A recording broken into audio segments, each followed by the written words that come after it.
إن الحمد لله نحمده ونستعينه ونستغفره ونعوذ بالله من شرور أنفسنا ومن سيئات أعمالنا. من يهده الله فلا مضل له ومن يضلل فلا هادي له، وأشهد أن لا إله إلا الله وحده لا شريك له، وأشهد أن محمدا عبده ورسوله صلى الله عليه وعلى آله وصحبه وسلم تسليما كثيرا. يا أيها الذين آمنوا اتقوا الله حق تقاته ولا تموتن إلا وأنتم مسلمون. يا أيها الناس اتقوا ربكم الذي خلقكم من نفس واحدة وخلق منها زوجها وبث منهما رجالا كثيرا ونساء، واتقوا الله الذي تساءلون به والأرحام إن الله كان عليكم رقيبا. يا أيها الذين آمنوا اتقوا الله وقولوا قولا سديدا يصلح لكم أعمالكم ويغفر لكم ذنوبكم، ومن يطع الله ورسوله فقد فاز فوزا عظيما. أما بعد، فإن خير الكلام كلام الله، وخير الهدى هدى محمد صلى الله عليه وآله وسلم، وشر الأمور محدثاتها، وكل محدثة بدعة، وكل بدعة ضلالة، وكل ضلالة في النار. قال الله جل شأنه في كتابه المجيد: وقال ربكم ادعوني أستجب لكم. وقال جل شأنه في مقام آخر: يا أيها الذين آمنوا توبوا إلى الله جميعا وتوبوا إلى الله جميعا لعلكم تفلحون. قابل احترام حاضرین جمعہ، معزز خواتین ملت، تمام تعریفیں، بڑائی، کبریائی اسی اکیلے اللہ کے لیے لائق و زیبا ہے، جو مسلسل ہم پر اپنی نعمتیں، رحمتیں نازل فرماتے جا رہا ہے. اسی کے فضل و کرم کا احسان ہے کہ الحمدللہ آج سے ہم ماہ شعبان میں داخل ہو چکے ہیں. شعبان کی آج پہلی تاریخ ہے. بس گنے چنے دن ہیں یا پھر کچھ گھڑیاں، کچھ گھنٹے ہیں، جس کے بعد وہی اللہ تعالیٰ کی عظیم نعمت ماہ رمضان القریب ہے کہ امت مسلمہ پر داخل ہو جائے. معزز حاضرین، دن تو بڑی تیزی سے گزرتے جا رہے ہیں. زندگی ایسے ہی تمام اور مکمل ہوتی جا رہی ہے.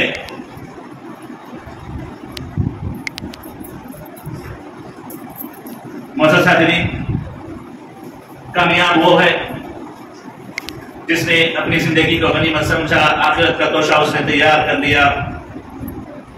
بدنصیب وہ ہے جس نے زندگی کے گزرتے ہوئے ان گھڑیوں میں آخرت کے لیے کوئی تیاری نہ کی. اللہ سے تعلق قائم رکھنا یہ ہماری زندگی کی حقیقت ہے، اور اللہ تعالیٰ سے تعلق کاٹ لینا یہ ہماری زندگیوں کے بے برکتی کی نشانی ہے. اور اللہ تعالیٰ کا وعدہ ہے کہ اللہ تعالیٰ اپنے بندوں کی پکار کو سنتا ہے، ان کی دعاؤں کو قبول کرتا ہے، ان کی مانگی ہوئی چیزیں عطا کرتا ہے. اور اللہ تعالیٰ کی بندوں کی دعا کی قبولیت کی مختلف شکلیں ہیں. ایک یہ ہے کہ جو مانگا اللہ نے اسے دے دیا. دوسری شکل یہ ہے کہ اللہ تعالیٰ نے مانگی ہوئی چیز کسی مصلحت کی خاطر نہ دی، اسے نہ عطا کی، اس کے بدلے میں اللہ نے کسی مصیبت سے، کسی آفت سے اسے بچا لیا. کبھی یہ بھی ہو سکتا ہے کہ اللہ تعالیٰ نے اس کی آخرت کی کامیابی کی خاطر اس کی مانگی ہوئی چیز بھی نہ دی ہو،